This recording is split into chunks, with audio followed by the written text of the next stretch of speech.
Opposition leader Advocate Nelson Chamisa has assured the nation that the challenges affecting the citizens will soon be resolved. Sanabana mashukubula chitoko panapa Advocate Nelson Chamisa achiti aiwa zim problems they are going to vanish.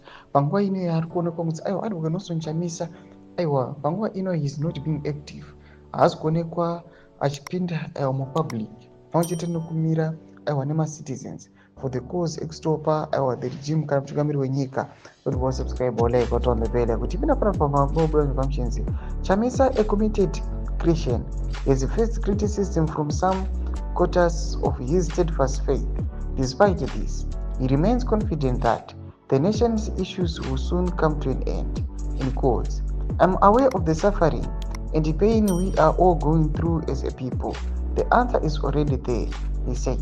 He also expressed gratitude for the support he has received, stating, "Thank you all for your unwavering commitment and solid support." Chamisa further emphasized that the resolution to Zimbabwe's problems would come in a distinctive manner. In quotes, "The problems we are facing will be resolved in a unique way," he remarked. He concluded with a message of hope. God is not man that he should promise and not deliver. Be of good cheer.